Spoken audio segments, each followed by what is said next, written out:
Welcome to Sleepy Stories Hub, the dreamy escape you've been seeking. I'm Sebastian Nightfall, your guide to unwind, listen, and get peacefully sleepy. Tonight we embark on a journey into the enchanting tale of Beauty and the Beast.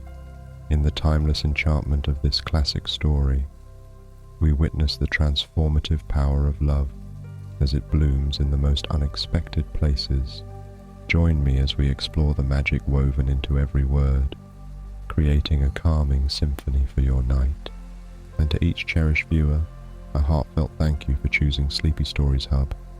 Your presence makes this shared journey truly special. So, dim the lights, find your cozy haven, and let Beauty and the Beast weave its spell. Thank you for being a part of this enchanting night. Beauty and the Beast. There was once a very rich merchant who had 6 children, 3 sons and 3 daughters. Being a man of sense, he spared no cost for their education, but gave them all kinds of masters. His daughters were extremely handsome, especially the youngest. When she was little, everybody admired her and called her the Little Beauty, so that as she grew up, she still went by the name of Beauty, which made her sisters very jealous.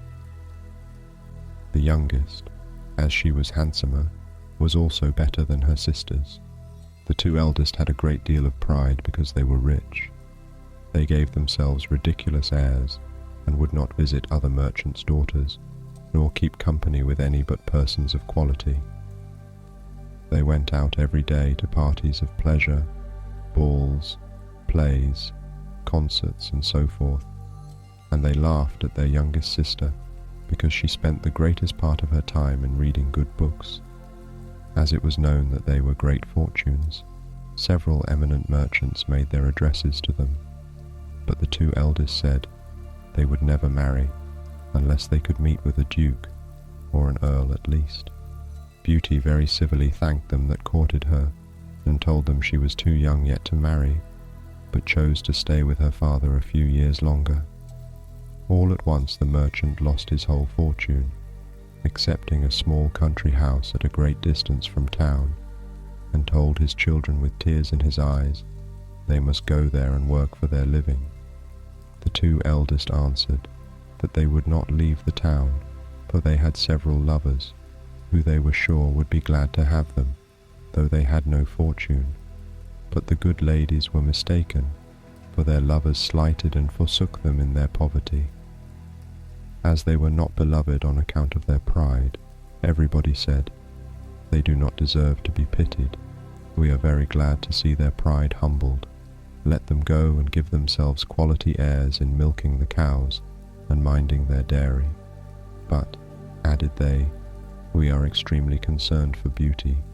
She was such a charming, sweet-tempered creature, spoke so kindly to poor people, and was of such an affable, obliging behavior.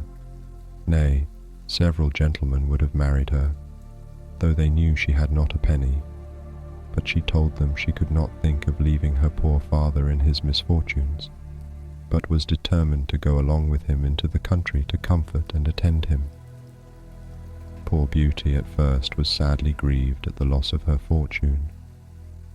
"But," said she to herself, "were I to cry ever so much, that would not make things better. I must try to make myself happy without a fortune."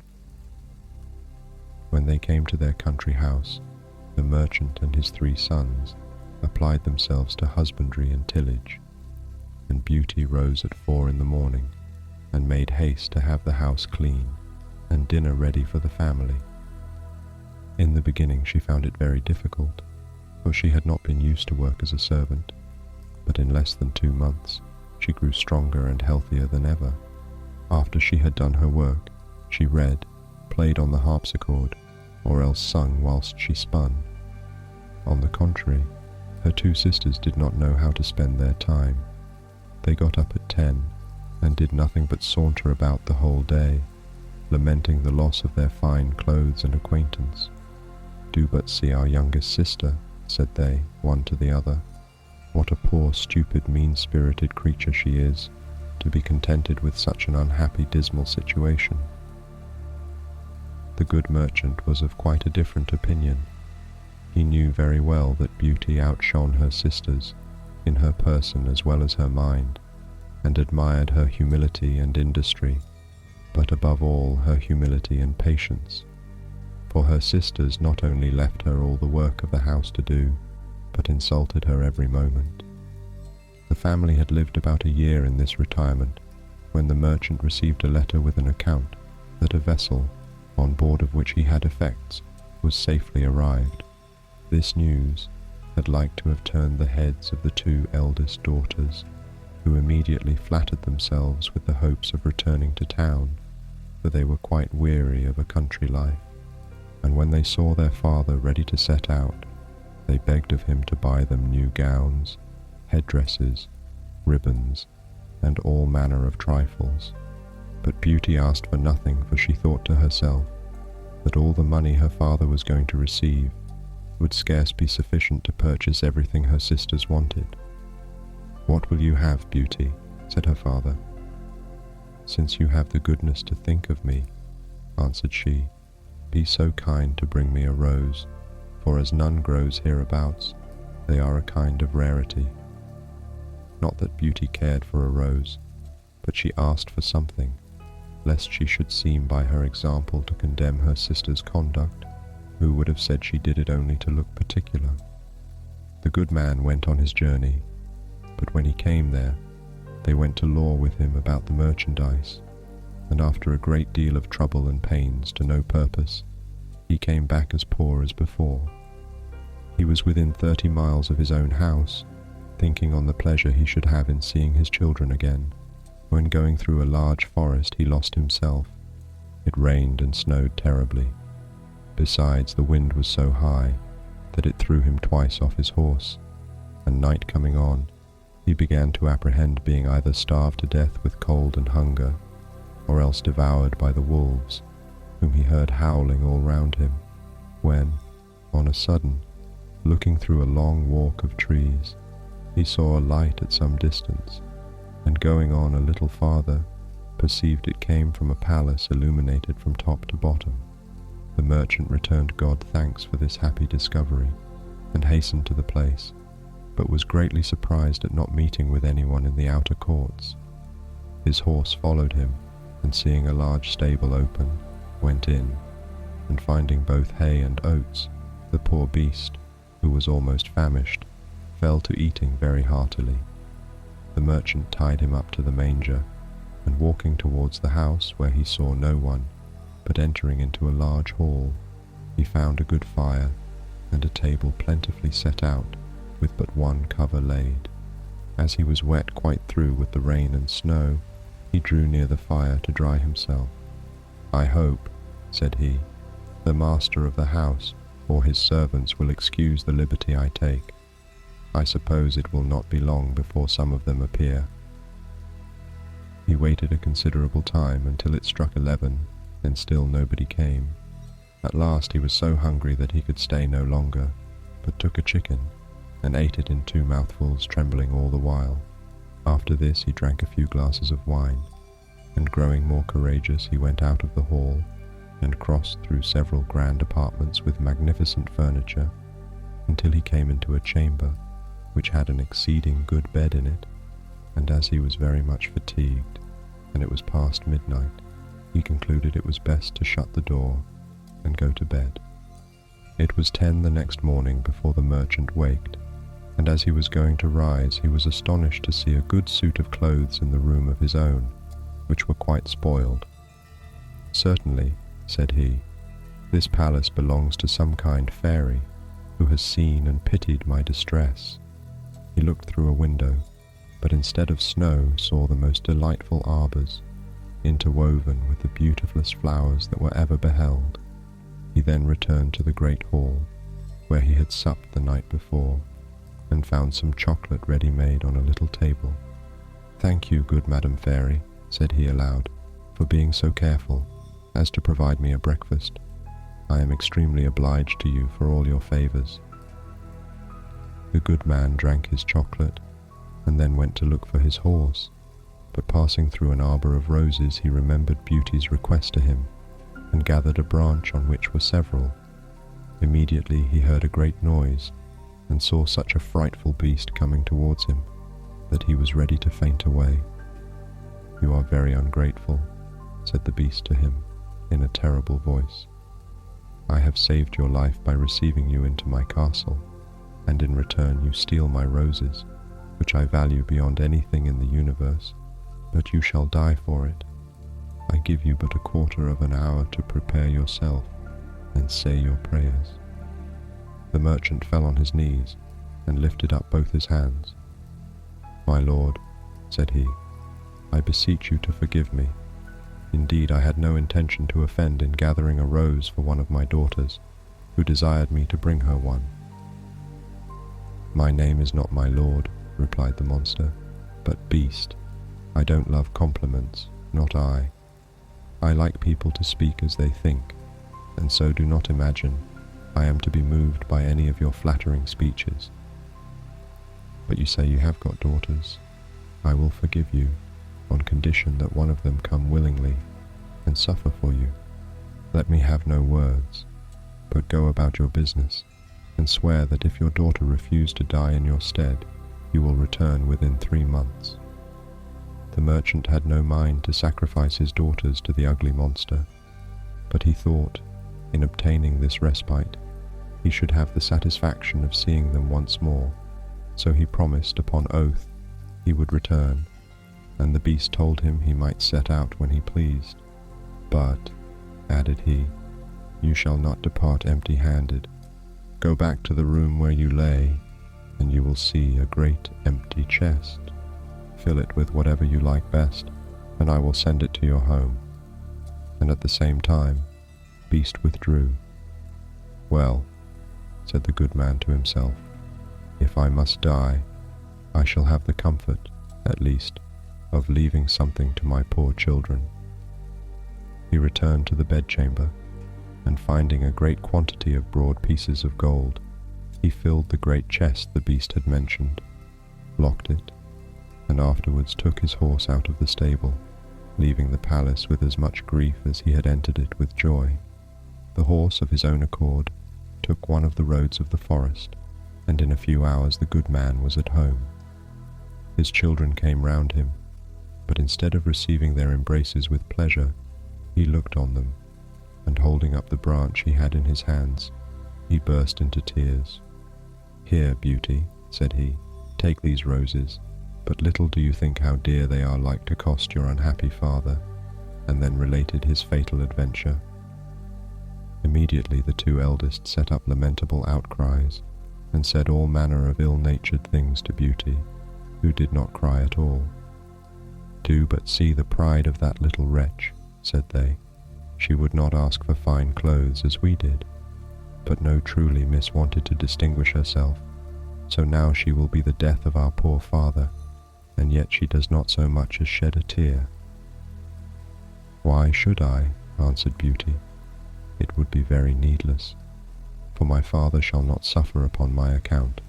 Since the monster will accept of one of his daughters, I will deliver myself up to all his fury, and I am very happy in thinking that my death will save my father's life, and be a proof of my tender love for him." "No, sister," said her 3 brothers, "that shall not be. We will go find the monster, and either kill him, or perish in the attempt." "Do not imagine any such thing, my sons," said the merchant. "Beast's power is so great that I have no hopes of your overcoming him. I am charmed with Beauty's kind and generous offer, but I cannot yield to it. I am old, and have not long to live, so can only lose a few years, which I regret for your sakes alone, my dear children." "Indeed, father," said Beauty, "you shall not go to the palace without me. You cannot hinder me from following you." It was to no purpose all they could say. Beauty still insisted on setting out for the fine palace, and her sisters were delighted at it, for her virtue and amiable qualities made them envious and jealous. The merchant was so afflicted at the thoughts of losing his daughter that he had quite forgot the chest full of gold, but at night when he retired to rest, no sooner had he shut his chamber door than, to his great astonishment, he found it by his bedside.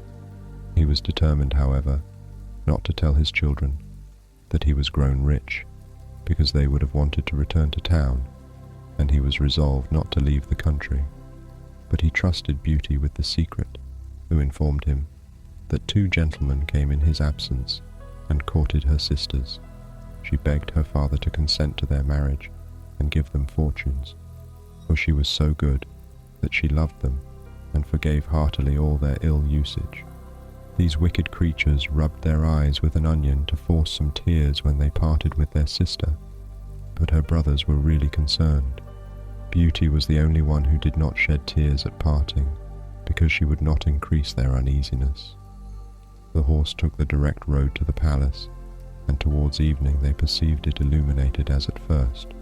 The horse went of himself into the stable, and the good man and his daughter came into the great hall, where they found a table splendidly served up, and 2 covers. The merchant had no heart to eat, but Beauty, endeavouring to appear cheerful, sat down to table and helped him. Afterwards, thought she to herself, Beast surely has a mind to fatten me before he eats me, since he provides such plentiful entertainment. When they had supped, they heard a great noise, and the merchant, all in tears, bid his poor child farewell, for he thought Beast was coming. Beauty was sadly terrified at his horrid form, but she took courage as well as she could, and the monster having asked her if she came willingly. Yes, said she, trembling. The Beast responded, You are very good, and I am greatly obliged to you. Honest man, go your ways tomorrow morning, but never think of coming here again. Farewell, Beauty, farewell, Beast, answered he, and immediately the monster withdrew. Oh, daughter, said the merchant, embracing Beauty, I am almost frightened to death. Believe me, you had better go back and let me stay here. No, father, said Beauty in a resolute tone. You shall set out tomorrow morning and leave me to the care and protection of Providence. They went to bed and thought they should not close their eyes all night, but scarce were they laid down than they fell fast asleep, and Beauty dreamed a fine lady came and said to her, I am content, Beauty, with your good will. This good action of yours, in giving up your own life to save your father's, shall not go unrewarded. Beauty waked and told her father her dream, and though it helped to comfort him a little, yet he could not help crying bitterly when he took leave of his dear child. As soon as he was gone, Beauty sat down in the great hall and fell a-crying likewise, but as she was mistress of a great deal of resolution, she recommended herself to God, and resolved not to be uneasy the little time she had to live, for she firmly believed Beast would eat her up that night. However, she thought she might as well walk about until then, and view this fine castle, which she could not help admiring. It was a delightful, pleasant place, and she was extremely surprised at seeing a door, over which was written, Beauty's apartment. She opened it hastily, and was quite dazzled with the magnificence that reigned throughout. But what chiefly took up her attention was a large library, a harpsichord, and several music books. Well, said she to herself, I see they will not let my time hang heavy upon my hands for want of amusement. Then she reflected, were I but to stay here a day, there would not have been all these preparations. This consideration inspired her with fresh courage, and opening the library she took a book and read these words, in letters of gold, Welcome, Beauty, banish fear. You are queen and mistress here. Speak your wishes, speak your will. Swift obedience meets them still. Alas, said she with a sigh, there is nothing I desire so much as to see my poor father and know what he is doing.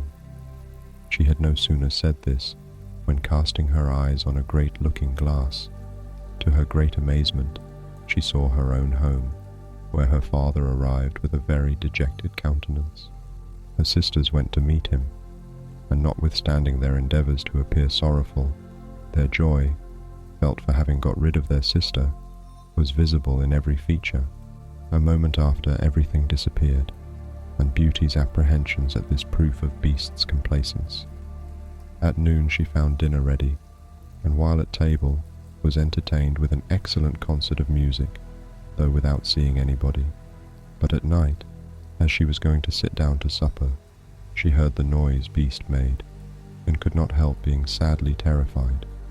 "Beauty," said the monster, "will you give me leave to see you sup?" "That is as you please," answered Beauty, trembling. "No," replied the Beast, "you alone are mistress here. You need only bid me gone if my presence is troublesome, and I will immediately withdraw. But tell me, do not you think me very ugly?" "That is true," said Beauty, "for I cannot tell a lie, but I believe you are very good-natured." "So I am," said the monster, "but then, besides my ugliness, I have no sense. I know very well that I am a poor, silly, stupid creature."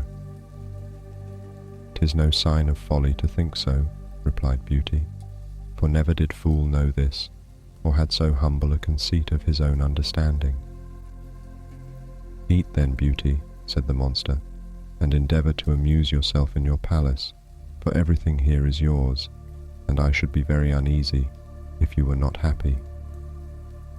"You are very obliging," answered Beauty. "I own I am pleased with your kindness, and when I consider that, your deformity scarce appears."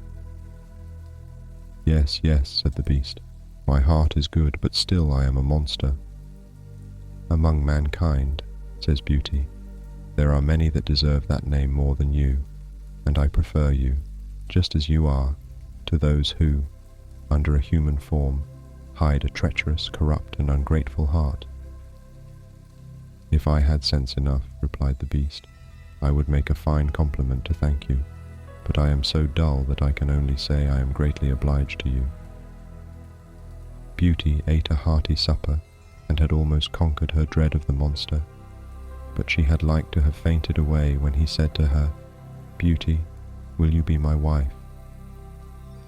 She was some time before she dared answer, for she was afraid of making him angry if she refused. At last, however, she said, trembling, "No, Beast." Immediately the poor monster went to sigh, and hissed so frightfully that the whole palace echoed. But Beauty soon recovered her fright, for Beast, having said in a mournful voice, "Then farewell, Beauty," left the room, and only turned back now and then to look at her as he went out. When Beauty was alone, she felt a great deal of compassion for poor Beast. "Alas," said she, "'tis thousand pities anything so good-natured should be so ugly."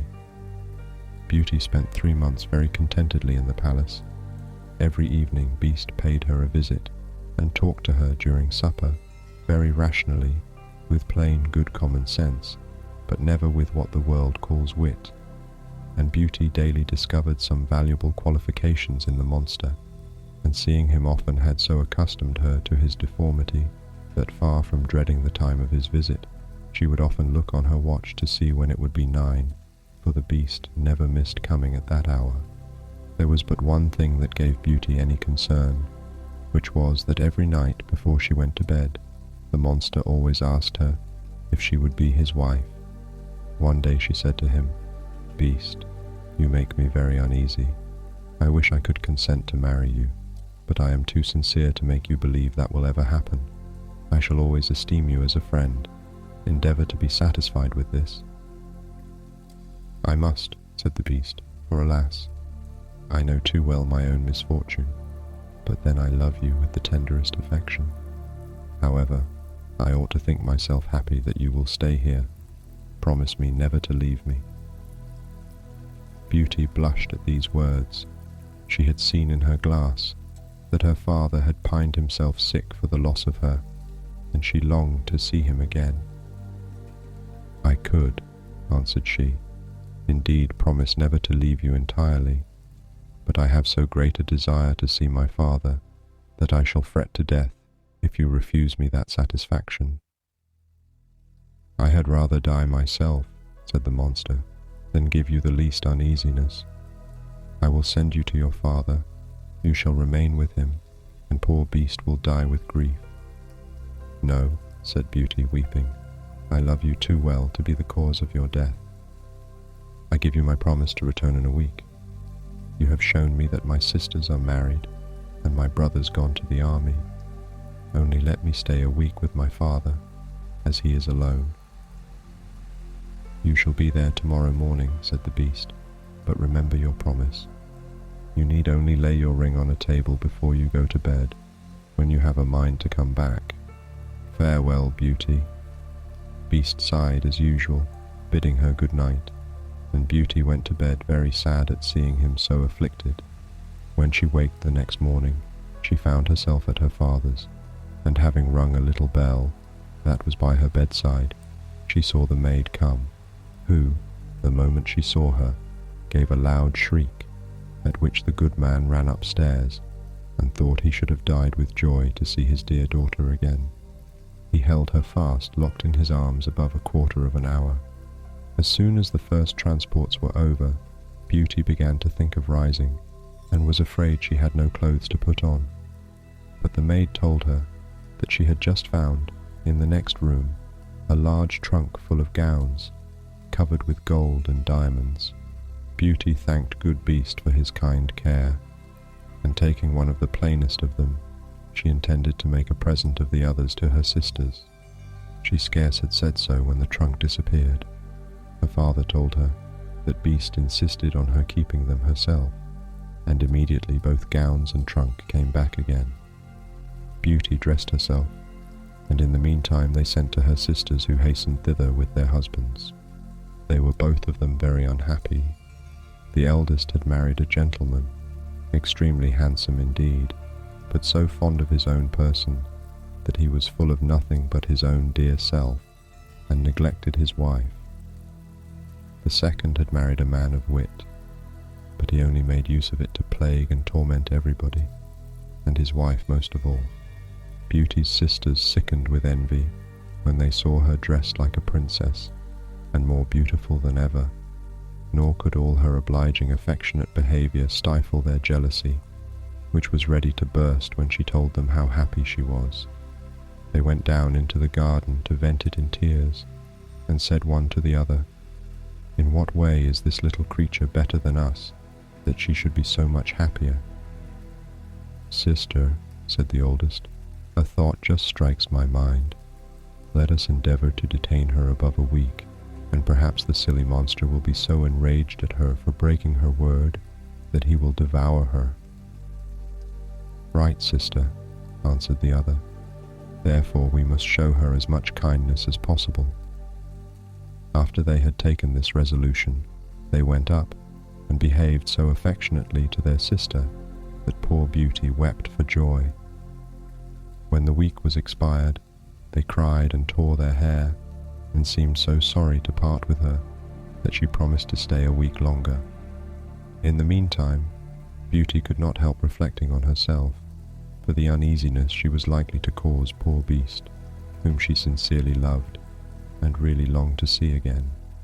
The 10th night she spent at her father's, she dreamed she was in the palace garden, and that she saw Beast extended on the grass plat, who seemed just expiring, and in a dying voice reproached her with her ingratitude. Beauty started out of her sleep and bursting into tears. "Am I not very wicked," said she, "to act so unkindly to Beast that has studied so much to please me in everything? Is it his fault if he is so ugly and has so little sense? He is kind and good, and that is sufficient. Why did I refuse to marry him? I should be happier with the monster than my sisters are with their husbands. It is neither wit nor a fine person in a husband that makes a woman happy, but virtue, sweetness of temper, and complacence, and Beast has all these valuable qualifications. It is true, I do not feel the tenderness of affection for him, but I find I have the highest gratitude, esteem, and friendship. I will not make him miserable, were I to be so ungrateful I should never forgive myself." Beauty, having said this, rose, put her ring on the table, and then laid down again. Scarce was she in bed before she fell asleep, and when she waked the next morning, she was overjoyed to find herself in the beast's palace. She put on one of her richest suits to please him, and waited for evening with the utmost impatience. At last the wished-for hour came. The clock struck 9, yet no beast appeared. Beauty then feared she had been the cause of his death. She ran crying and wringing her hands all about the palace, like one in despair. After having sought for him everywhere, she recollected her dream, and flew to the canal in the garden, where she dreamed she saw him. There she found poor Beast stretched out, quite senseless, and as she imagined, dead. She threw herself upon him without any dread, and finding his heart beat still, she fetched some water from the canal and poured it on his head. Beast opened his eyes and said to Beauty, "You forgot your promise, and I was so afflicted for having lost you that I resolved to starve myself. But since I have the happiness of seeing you once more, I die satisfied." "No, dear Beast," said Beauty, "you must not die. Live to be my husband. From this moment I give you my hand, and swear to be none but yours. Alas, I thought I had only a friendship for you, but the grief I now feel convinces me that I cannot live without you." Beauty scarce had pronounced these words when she saw the palace sparkle with light and fireworks, instruments of music. Everything seemed to give notice of some great event. But nothing could fix her attention. She turned to her dear Beast, for whom she trembled with fear. But how great was her surprise! Beast was disappeared, and she saw at her feet one of the loveliest princes that I ever beheld, who returned her thanks for having put an end to the charm under which he had so long resembled a beast. Though this prince was worthy of all her attention, she could not forbear asking where Beast was. "You see him at your feet," said the prince. "A wicked fairy had condemned me to remain under that shape until a beautiful virgin should consent to marry me. The fairy likewise enjoined me to conceal my understanding. There was only you in the world generous enough to be won by the goodness of my temper, and in offering you my crown, I can't discharge the obligations I have to you." Beauty, agreeably surprised, gave the charming prince her hand to rise. They went together into the castle, and Beauty was overjoyed to find, in the great hall, her father and his whole family, whom the beautiful lady, that appeared to her in her dream, had conveyed thither. "Beauty," said this lady, "come and receive the reward of your judicious choice. You have preferred virtue before either wit or beauty, and deserve to find a person in whom all these qualifications are united. You are going to be a great queen. I hope the throne will not lessen your virtue, or make you forget yourself. As to you, ladies," said the fairy to Beauty's 2 sisters, "I know your hearts, and all the malice they contain. Become 2 statues, but under this transformation still retain your reason.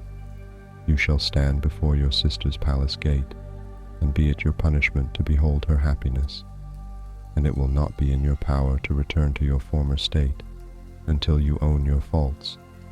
But I am very much afraid that you will always remain statues.